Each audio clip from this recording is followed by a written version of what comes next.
We're starting. Lakefront Empire Unpacked, Yeah. episode 1, unpacking 3 episodes where you got one local real estate agent, one jackass. Oh yeah, We both. who's yeah, right. And we are going to talk about we're going to give you the lowdown on everything that we're watching on these shows, maybe some of the behind the scenes, some of the inside information on the real estate, information about the areas, and really anything you need to know about the Lake of the Ozarks, because it is an area that you live full time. I live part time. I'm moving there full time eventually, and we do a lot of media services in the Lake of the Ozarks area. So, Ramsey, who the hell are you?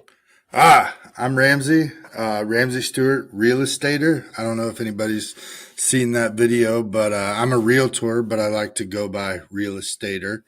So just something a little fun with that. But I actually I have a place at the 35-mile marker on Lake of the Ozarks. Some of the folks might have seen me in some of the other videos, but I'm excited because we're going to break down Lakefront Empire, and we're going to talk about all the fun things we've seen on the show, give some real life examples of Lake of the Ozarks. We'll even talk about specifically the properties and what they sold for, kind of where they're located, what you can do around them. And I think most importantly, we're going to get to give you a feel of what they showed on the show and what actually happened. Yeah, I like that. So should we rewind the clock? We just got done watching episode 3. Anybody who follows this channel, Lake of the Ozarks Lifestyle, knows that I'm very partial to a home that was in episode 2. So we'll get to all of that, but let's start with 1. So Ramsey, kind of unpack that for us. So on episode 1, they kind of broke down or introduced us to the real estate agents that were going to be part of the show. So you've got Peggy Albers, you got the Farrell brothers, Justin and Jonas, and then we also will be seeing some of Sierra Grind. We didn't see her till episode 2. And then there's a couple of other agents that are new to the lake and trying something a little different. I think we finally actually saw a new agent in episode 4. So we could talk, episode 3. So we can talk a little bit about that. But episode 1 was kind of cool because, like most shows, they're breaking down and kind of building up what they're doing. And I think the key takeaway from the first show was the agents that are featured are all legacy agents, I think is kind of the term they're using. Peggy's family was in the real estate business prior, and the Farrell brothers, their parents owned a brokerage at the lake. Sierra, her mom and her dad were real estate agents as well. So we're getting kind of a backstory and building up these characters and kind of what they've been through. The crazy thing, and I think one of the things that you'll see in each episode, we've already seen a little bit of that, but Peggy's backstory, and she's got one. So I'm anxious to kind of see additionally how they reference that and things they talk about. So, all right, yeah, go ahead. No, I didn't want to pile on there, but I wanted to ask you, do you have a personal relationship with any of the agents on the show? So I've talked to Peggy a handful of times about different properties. Sierra, her and I have almost done a deal together, and then the Farrell brothers I've seen at one thing. They're very involved in local real estate in Missouri and national real estate associations and different things. So I've always seen those folks really be leaders in the real estate community. So have we as we unpack these agents real fast, you've got in the 3rd episode you just had the Gerardo Cornejo. Have we seen Amanda Smith in any of the episodes yet? Nope, we have not seen Amanda. Yeah, and I'm not gonna call a spade here, but I think there's some strategic positioning of certain agents here that didn't necessarily make a whole lot of sense from an experience or historic standpoint as far as their experience at the lake, but maybe for other reasons. I think you know where I'm going there. Yeah, and I think it's going to be cool to see them kind of build out that character arc and show what they're doing. And again, this was the first season and the first time, the Lake of the Ozarks in the past few years has had some national headlines. It kind of kicked off with the show Ozark, Jason Bateman, Netflix, all that stuff. And then COVID came around. And of course, COVID and the fact that a lot of people joke that that COVID didn't exist at Lake of the Ozarks. So that brought some. And now this is the first time, to my knowledge, that reality TV has ever planted their flag at Lake of the Ozarks. There's been some pilots. There's Okay. been multiple pilots. I don't know if anything ever came to fruition, because there was one with the bar down in the Big Niangua, Naughty Fish. Naughty Fish, yeah. I was just down there the other day. Yeah, they were associated somehow, and then They were there on was a Bar pilot. Rescue. Bar Rescue. Is that, and there was something else too. I don't know what it was, and I don't know that it ever came out. But then this past summer, they were doing something with Encore, and I don't know if it had to do with this, but there was something at Encore for some reality TV pilot. I don't know what it is. So I think the national industry in this regard has got their eyes on our market for that reason, obviously. I think so. And I tell clients this a lot. Like, the thing about Lake of the Ozarks is literally there is every demographic you can imagine, which gives it this unique kind of culture feel. I mean, we've talked about it before, you and I have, like, you've got hog farmers, you've got CEOs, you've got entrepreneurs, you've got 9-to-5ers, you got remote work, you got retirees, you got college age kids, you got literally every slice of life is here. And I think essentially these shows and things like this can get more bang for their buck with this kind of demographic. So it's been cool to see. Yeah, 100%. Well, let's get into season 1. So talk to us about the properties. Yes, season 1, episode 1. Thank you. So episode 1, there was a fairly local couple looking for kind of that entry level, affordable lakefront home. They had the big, I think it was a skater boat. They actually, I believe, are business owners at the lake, Waves and Wheels, or there's some connection there. So we had those folks. And then we had the middle-aged couple that were looking for their first lake home from Kansas. They were from Kansas City, I believe, or up that way. Drove a G-Wagon. So wasn't that the chiropractor or something? Yes, chiropractor. That's it. Exactly. And so we got a little bit, it was kind of cool because we got both. We got the high-end luxury, and then we got the entry-level starter kind of middle-of-the-road lake house. So it was kind of cool. They never actually told us what those particular buyers purchased. I did some research, though, and I don't believe that we know that the younger couple did not purchase the house that they made an offer on. We'll talk a little bit about that. And we know that the chiropractor, I don't believe they purchased the nice home that was like listed at $2.5 million, because it actually sold for, I believe it was 2.520, and it's now an Airbnb. So, so yeah, 2.5 on that one. I even noticed they had $100,000 allowance for a dock on that one, because that was one of the things they talked about was $2.5 million home and no dock. So the buyers, $100,000's not enough for a house like that in that location.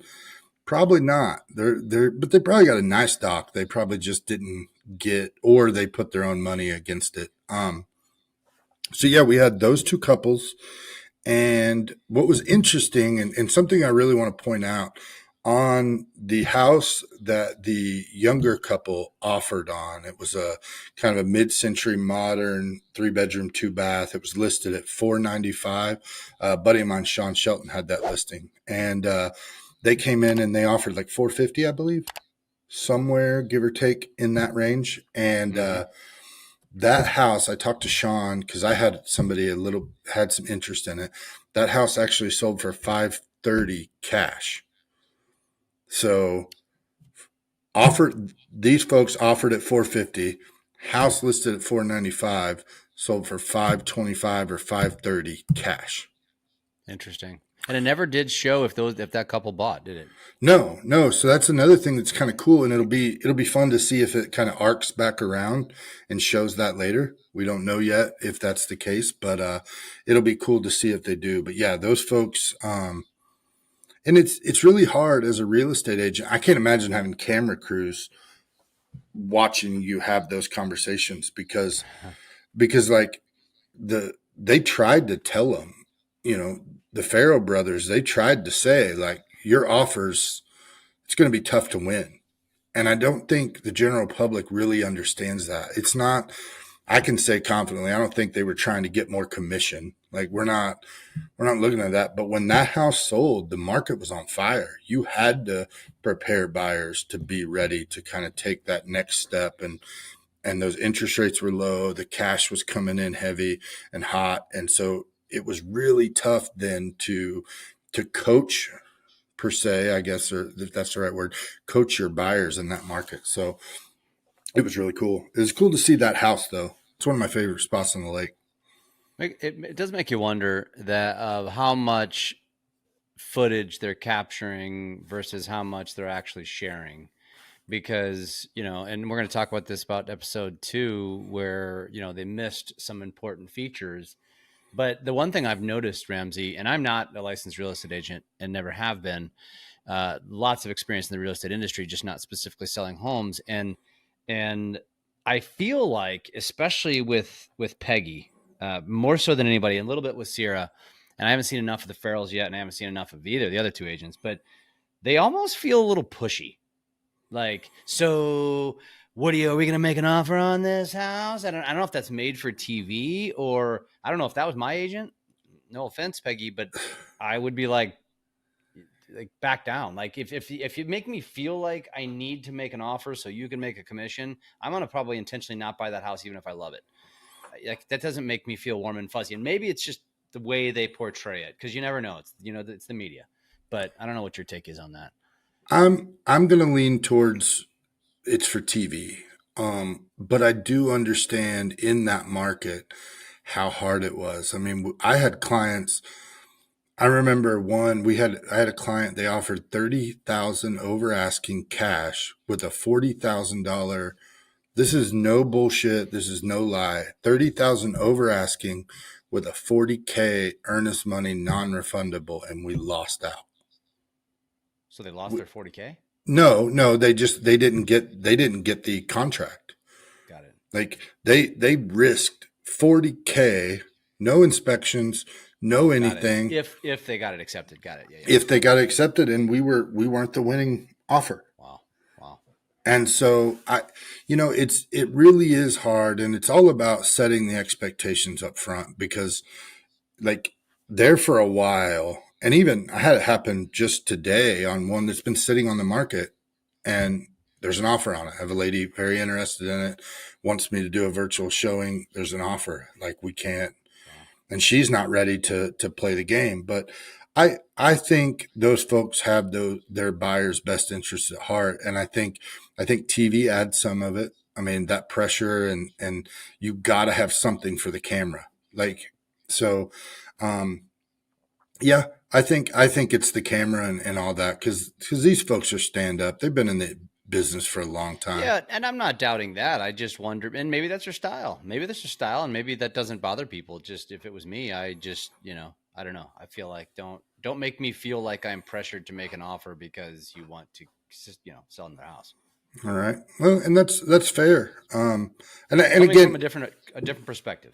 well, it's going to be, it really will be cool to see if they arc these characters, to see, because maybe we get a little bit from those characters, or maybe if we keep doing this podcast, we'll get some of these agents on here. That'd be pretty cool to kind of give their firsthand knowledge of it. But, I think we've dove into to episode 1. I know you can't wait because of your relationship with the owner. I know you really want to talk about episode 2. So for those of you who haven't watched it or have, and you just need to recap, episode 2 was focused on 2 families. One was a family who had a luxurious lake home, but they had a ton of steps, and they wanted to go to less steps and keep basically what they had. And I believe their first house was 7 bedrooms, 7,500 square feet, something. I mean, it was a monster house. It was huge, beautiful. They showed it. And the other family was some retirees coming to the lake, and they wanted their first lake home. And the husband specifically wanted to be on the water, and his wife wanted a view. So it was fun to see that. But let's dive into the first couple. And so to sum it up, they had a place to sell and they wanted to buy. And the first house they went to, just you could tell walking in, it wasn't a fit. The second house that you'll talk a little bit about, and I've been in personally, it's a beautiful home. Let's dive into that one because it didn't do that home justice. I'll say that No, to start. no, it didn't. It didn't. That house is the house over in the Lynn Creek and Fishing Cove. It's I would say, and actually, if you see the before and after, which I am going to do a video. The owner sent me some before pictures, dude. I don't know if you saw that house before. It was not anywhere remotely close to what the current owner has done to it. Not to mention, it was completely blocked off with trees. Like they couldn't even like see out of their house, out of their windows to see the lake. And it has been transformed into just an incredible entertaining house. The way they've got it set up, and they added another level. They extended the house out like 15 feet maybe. Added some a screen and porch, added an outdoor like grilling area on the upper floor, added, gosh, dude, I don't even want to know how many hundreds of thousands in landscaping. Big, huge side driveway. It's a double lot, I believe, because they have their own private little beach area with a fire pit, and you know it. I think you've been on their dock. Their dock's got to be one of the premier docks at the lake. Well, and like we mentioned in the first episode, like that $100,000 dock allowance, like I think Kaiser's dock is $250K. Probably. I mean, and it could stretch north of that. So, Yeah. and it was really cool with his house too. And what they did is they angled it. It's angled perfectly to see down that cove all the way to the main channel. And that cove, what'll be really cool is to show you that cove in the middle of the summer, because there's 200 boats, give or take, having a good time. There's boats going to the fish. There's jet skis. Yeah. It's really a cool spot. I think the folks that saw it, they didn't like the condo view out the front or out the lake side, across the lake. So that's another thing too. If you're not used to lakefront living, your back door is your front door.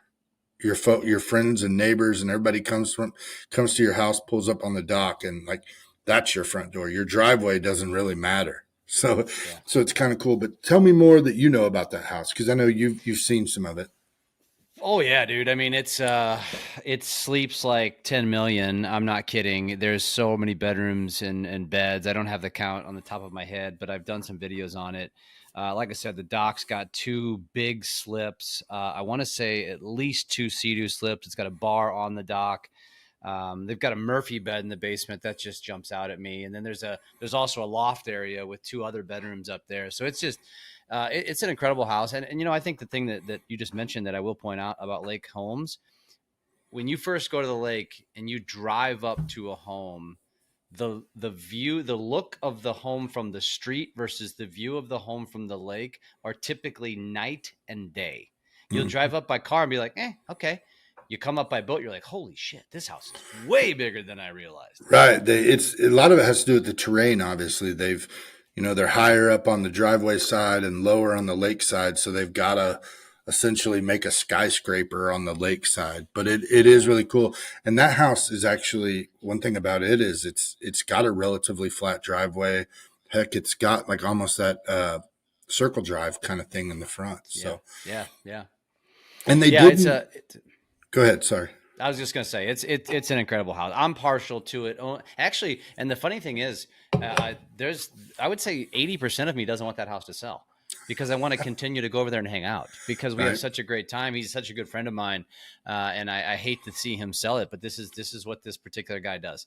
He likes to go in, drop a ton of money making it incredible, and then I'm like, why would you want to sell it? You just got done making it incredible. But that's what he does. And by the way, I didn't mention the hot tub. There's a hot tub. There's an outdoor shower. It's what they did to it, man. It's off the charts, man. It's a great house. It's like it's got literally everything. And I'm just going to spit honesty here, but I think one thing it doesn't have, but he's got the opposite of it. It doesn't have a pool. Yeah. But very, very few lake homes you'll find have that swim beach that he's got. And it's perfectly manicured.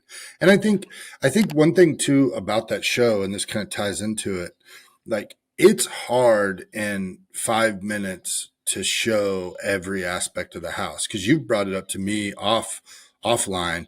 Like they didn't show all the entertaining factors of that particular house. And we've seen others show a little bit more.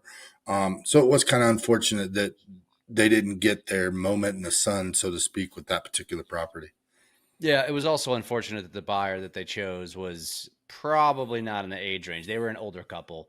And if I had to label that house, I'd say it's going to be somebody on the low end in their mid to upper 30s up into the, upper 50s, so it's probably about 40 to 60 is probably the optimal age range for somebody to buy that house, because of it's definitely somebody who's probably got a lot of family, because it houses, you could sleep a ton of people in that house.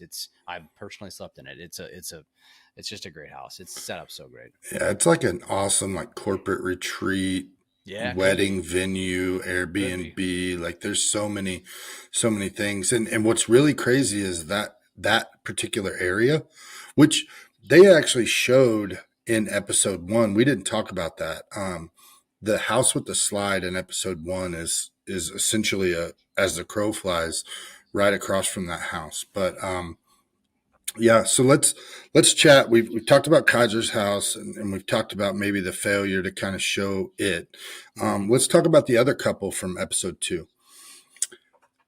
Here's the thing that I think needs to be noted that not a lot of places deal with, and really only that particular neighborhood at Lake of the Ozarks deals with it. But they failed to mention that all of the Tantera, Margaritaville estates houses, and I don't want to say all because there could be a few outliers, but the majority of those are leasehold properties. So these folks were looking at a $250,000 home that they didn't even own the land. So it was kind of different to not see the full package in that regard. You talking about the couple that ended up buying the boat? Yeah. We'll touch on that. They because I'm jealous those older Carvers, and that wasn't even that old. They're beautiful boats, man. I was actually shocked at that. I was shocked at that price. I thought that was low. It was low. I think. I mean, 100. It was like 130. I think they talked about. I don't know if they officially 150-ish, but either it was. I expected.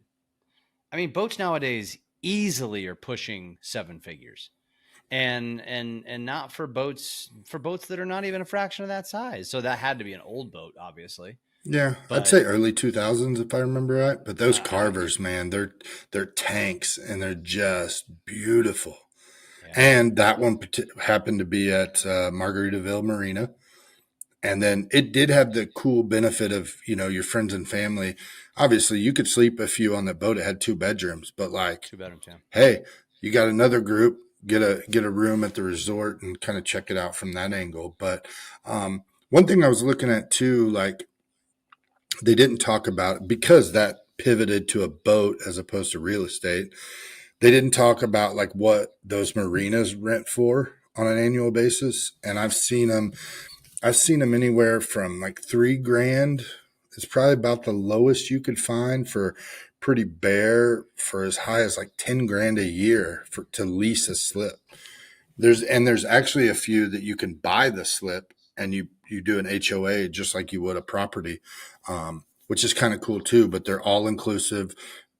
Bathhouse, laundry, swimming pools, electricity, internet. That's for that $10,000. So to say, that actually surprises me that it's that low. To be honest with you, that seems low to me, because you're effectively renting the land. Right. And then when you think about it, that's less than $1,000 a month, and you're on the water, and you Right. have all these amenities that come with it. That's actually It's not pretty terrible. reasonable. And there could be Yeah. some more. Like I said, I don't really dive too much into that side of it.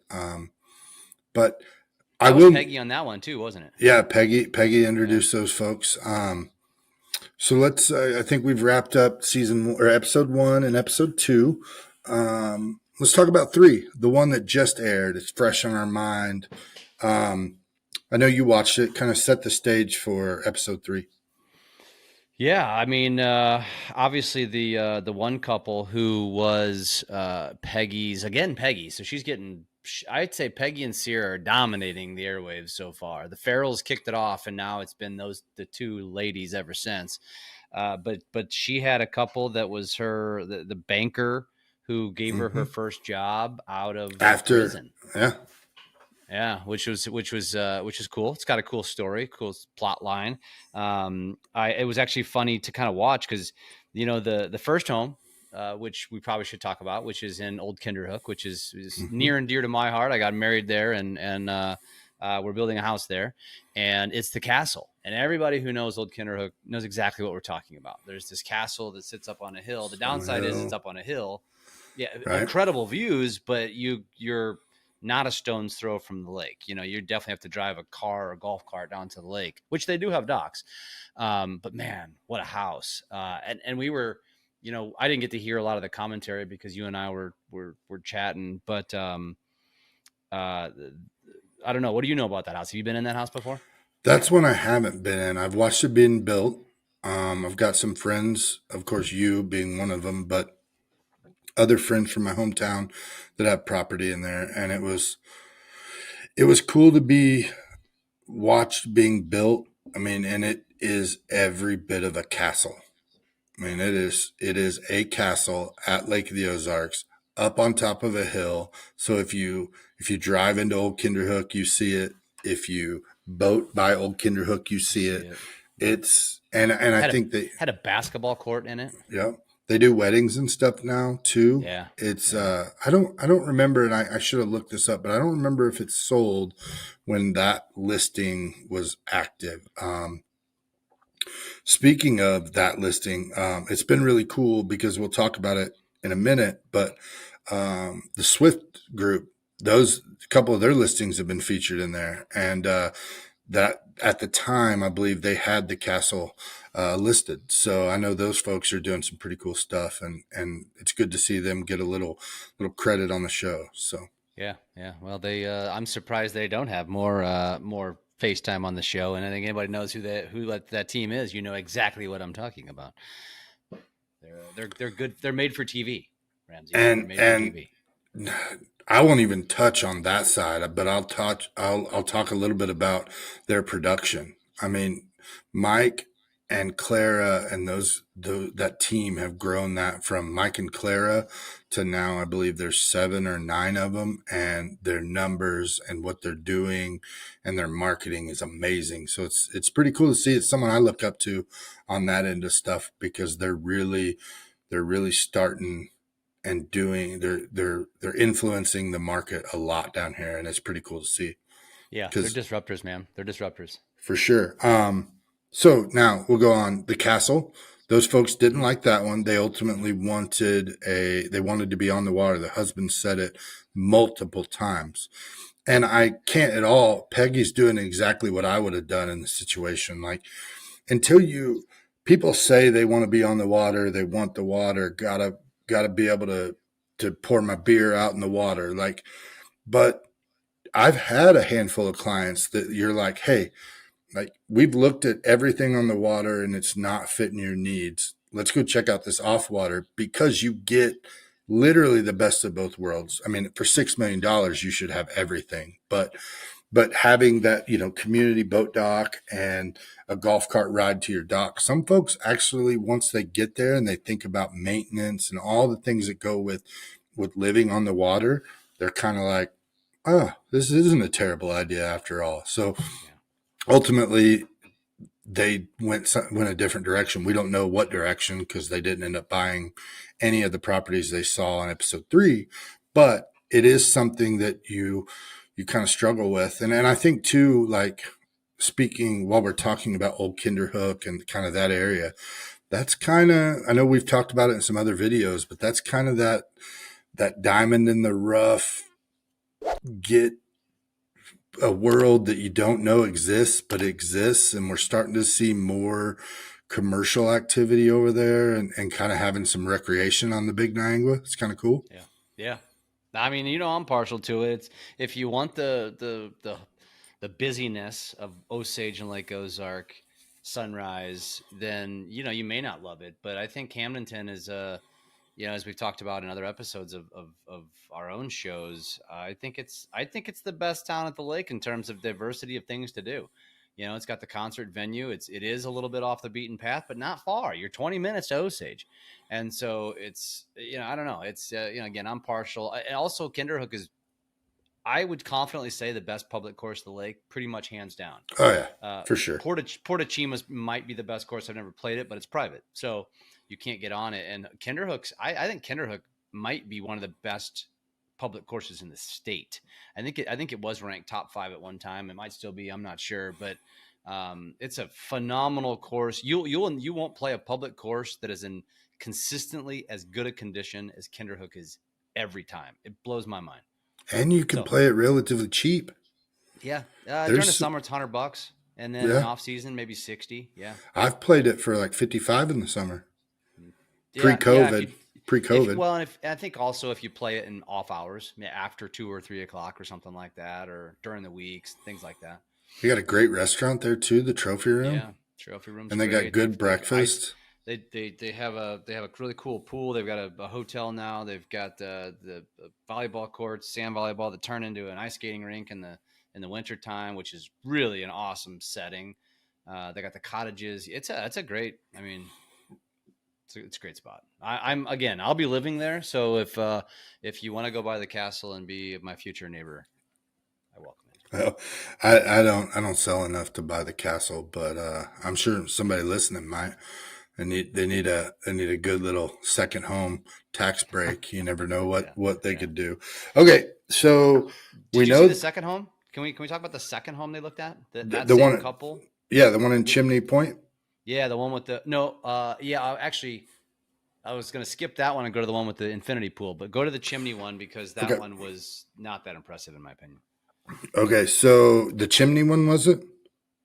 I guess I just couldn't get past the chimney in the front yard. Well, you got to be in that area because that's like prime Lake of the Ozarks, water activity, restaurants, boating, strip, you name it, it's all right there. But that one was listed at 1.4 ish, I believe, or maybe 1.6. Or was it 1.9? It was way below their budget. I know. Yeah, that. Their budget was 3.5, I think. Yeah, and it sold for 1.2. That was cool though, and they touched on it in the show. Like that was cool though because you had that whole wall of windows, so you got to see the main action at the lake. You had a breakwater right out front, but you got your boat on the back side. Yeah, which is for the best, especially in that location. But again, it was another another thing that those folks, they wanted on the water, and they were going to do what they can. Okay, so then she actually didn't show them any houses with a dock that he could just walk out onto yet. Yeah, no, right, because the infinity pool didn't have a dock either. Correct. And that one, yeah, I looked that one up too. That one sold for $2.625 million. Where was that one at? Portachima. Was that Portachima? Okay. Yep. Yeah, that was a great house. That was a cool house, and the setup was cool. The infinity pool was cool. There was everything about it, other than the fact that you'd have to put $250,000 into a dock and a breakwater. Yeah. But if you want to be in that location and you want to be on the water, and that kind of goes into another thing, and it was cool because Sierra kind of mentioned it when she was showing that younger girl property. So we had two different kinds of buyers in another episode. So we're seeing a little bit of a theme here.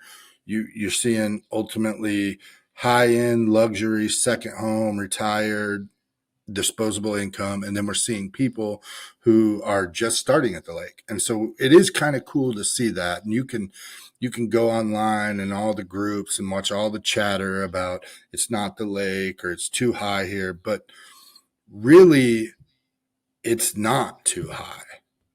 It's getting close, but compared to what other people are paying in other parts of the country, like Yeah.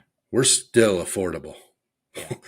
Some of the cheapest, I did it about a year ago. It was the cheapest waterfront property in the country. Yeah. Per square foot. Now you get the people like, well, you can't use the water 4 months a year or whatever. Well, okay. Like you can't use the water in Florida every day, 365 days a year. Yeah, So most parts of Florida, yeah. right. So, but back to Sierra, what she talked about with that girl was the upkeep of a dock. And that's something I talk to a lot of clients about. And I'm dealing with it with my own personal house. Dock maintenance is a struggle. It's because it's expensive. You almost have to live there full time. Yeah. Because it's something that you got to keep up. Otherwise the spiders and all the things will just kind of take it over. Well, and it's like having a gigantic shop on the water that's built like a deck. Yeah. Well, and so you are seeing a lot more people upgrade because that's what she mentioned. That one had a concrete dock.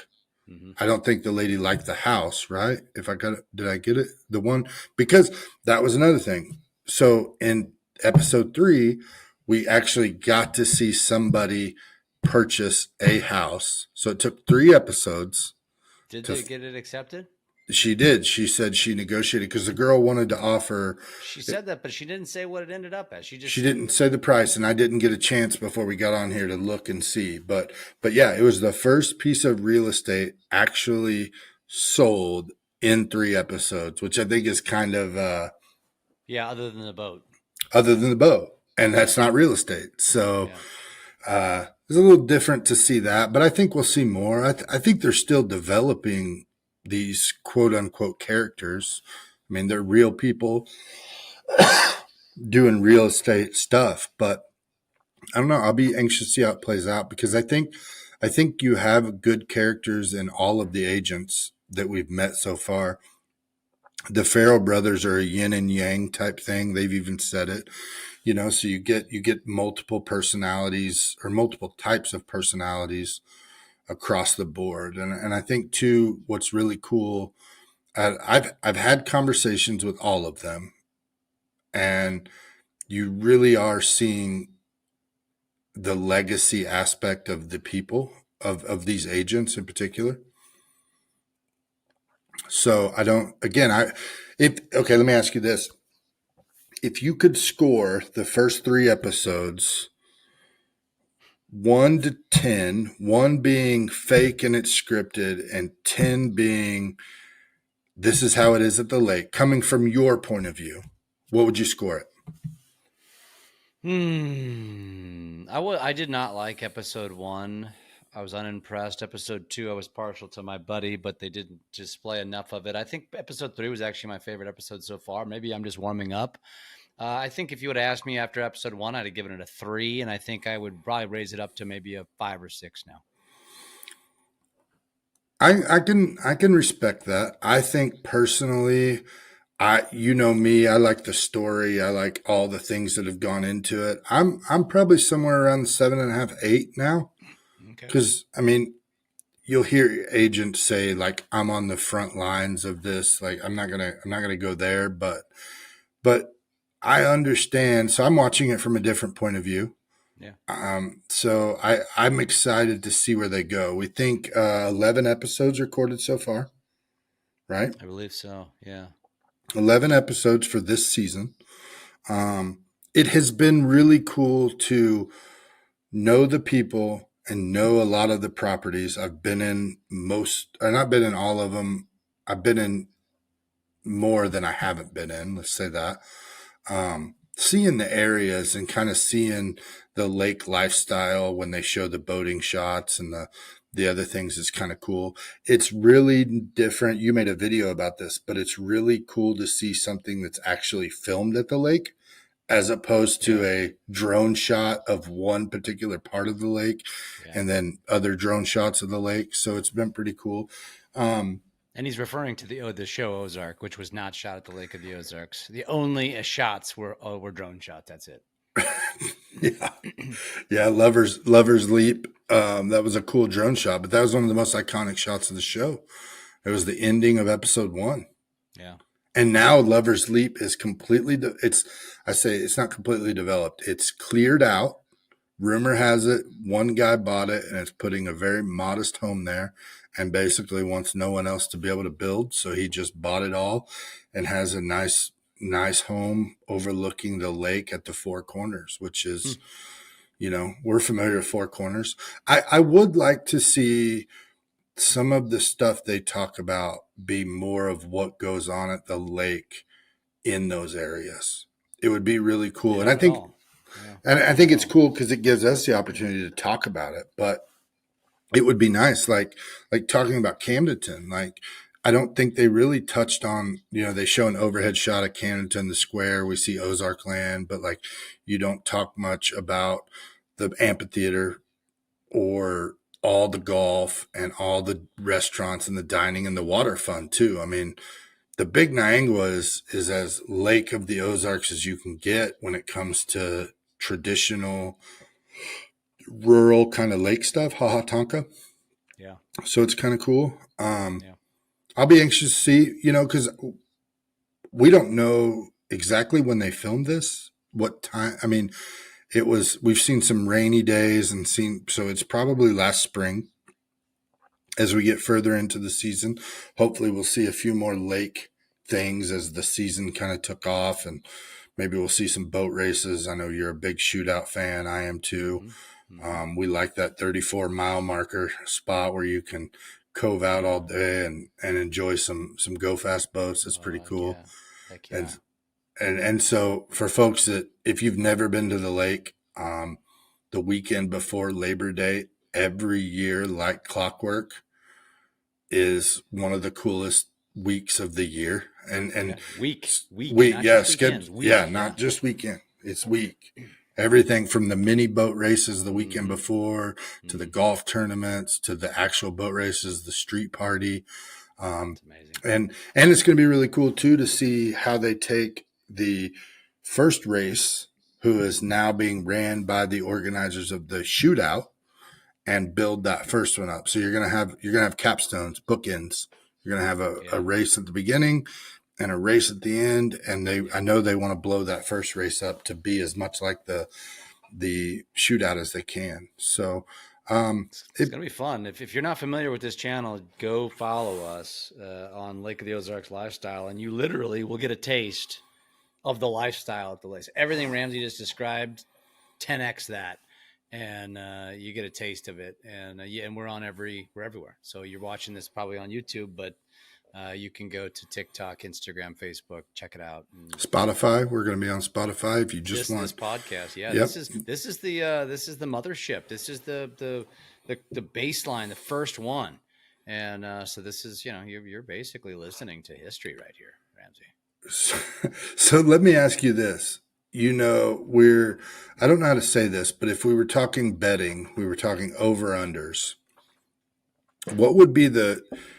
What's the over-under? 0.5? The over-under is 0.5.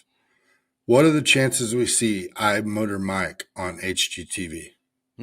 Gosh, I'd give it, it's under? I go under. How cool would that be to see them showing it on a dock and he's back there? He's up there doing backflips. That'd be pretty cool to see. That would be badass. Yeah. Okay. Let me ask you one more question. Not that he needs the help. No, right? Yeah. The dude's a walking, talking celebrity, YouTube or TikTok guy. So let me ask you this then. So we've seen 3 episodes. You've scored it. You said like a 6. I think it's really, I can see it in your face. You're more like a 7 or an 8. I was going to say more like a 5. But what would you, in the next 8 episodes, what would you like to see that would push it over the top for you, or really see highlighted, or in the comments or folks watching, listen to this, like tell us what you would like to see about the lake. But I want to hear it from you. Yeah, I'd like to see it continue to evolve a little bit. I feel like they've been teasing us, and maybe that's by design, but I'd like to see some results. I feel like a lot of HGTV shows, the real estate shows, you get to see the start to the finish. And I feel like they've really been leaving that out here. And so Uh-huh. I hope to see more accepted contracts. Yeah, I think you will, or you'll see something that resembles that. It may not be specifics, I don't think, but it'd be fun to kind of watch somebody. And I could be wrong, and you kind of alluded to it, but like it would be cool to see somebody go to the closing table, Yeah. like the full on, like Yeah. Or what, see it, go back and visit them when they're having an open house, like their first party right? at the And house that they bought. That'd be kind of cool to see. right. I'm going to kind of switch gears. I really want to see some more family friendly stuff, and I'm not going all boomer and all that stuff, but I mean, I want to see, like we talked about at the very beginning, like we're not seeing all the demographic of people, and I think Lake of the Ozarks struggled for a long time because it was like the party lake. And once you dive into lake life, like it's not like that. Hmm. Like there's options for that. Don't get me wrong. You could go do whatever you want to do on a Saturday night, but like, I mean, you take Winter, I take Greer out. Like there's some really cool. I tell people this: Party Cove used to be big. Now we have Party Coves, but they're Yeah. family friendly. Like I don't. There is still the traditional Party Cove over in Anderson Hollow, over on the in the state park, but like 99% of other coves are, there's nowhere I wouldn't take my family, Yeah. because you can do it. I'll even take my family to most restaurants and bars on the water. We go to the Fish a lot. I know you've been Hmm. there a Hmm. handful of times. The Cave. We went to the Cave on a Yeah. Saturday afternoon when it's everyone from. Even a lot of the bars that have adult pools also have kid pools, like Dog Mhm. Days, Margaritaville. I can think of maybe two bars that I wouldn't or couldn't take my kids to on the water. Shady Gators. That's one. What would be the other one? Backwater Jacks. Backwater Jacks. I'd go to Backwater prior to seven. It's a shit show. It's a shit show. It's fun. It's if you want to go there and be with a bunch of people having a good time that aren't children, you're gonna have a good time there. I mean, Yeah. even Redhead is not super kid friendly. They've just got that little area around the front where kids can swim. But you know Hmm. what? Let's be honest. The demographic at the lake is 50 plus, by and large, and it's there's plenty of families. You and I are living proof of that. But the money is 50 to 80. Let's just be honest. That's a fair assessment, but I don't want anybody listening to think that they couldn't bring their family, Oh because gosh, no. you got places like Bear Bottom. We love Yeah, going Captain there. Ron's. Captain Ron's, good Yeah. example. Hmm. Reigning The champs of cave. the Cave's good. Reigning champs of the go kart treasure hunt. I don't know if anybody needs to Yeah, know that, but I forgot but about that. Yeah, we're going back for round two in year two and see if I'm we in. can I'm in. see if we could do it again. But no, so okay, so we've wrapped up all three episodes. Just give me your final thoughts, maybe something that the listeners can ponder, think about. We'd love to hear kind of what your thoughts are, and or our listeners' Yeah, comments are and sure. thoughts. But just give me your Yeah, final. I think on as we evolve this podcast, we talk maybe a little bit more about the things to do with the lake, because you and I have done a lot of highlighting of a lot of businesses in a lot of areas, and so now that we spent a lot of time just talking about the shows because we had 3 episodes to catch up on, and I think now we talk more about the events and the activities and off water activities and all of the things there are to do at the lake that actually make it more of a year round destination than people realize. Yeah, we can dive into the concert lineup at the amphitheater, Ooh, the yeah. concert lineup at Encore. Hmm. Um, Ooh, some of the also. options there. He's Hmm. doing. Speaking of Encore, did you see where he's now got year-round outdoor, like he put up panels or something. I saw a Facebook post about it, but now it's like he's extended the season a little bit more. Very cool. He's always doing something different there. I'm sure we can dive into some hot button issues, the theme park. We can even talk about the casino. We could talk about some affordable housing issues that are popping up too. I mean, there's all sorts of things we can piggyback onto the show and kind of give listeners the full story. And again, I'll resonate with the real estate agents about what they go through and kind of give you that. And you've got the lake lifestyle thing, and I'm excited to do this. It's going to be fun.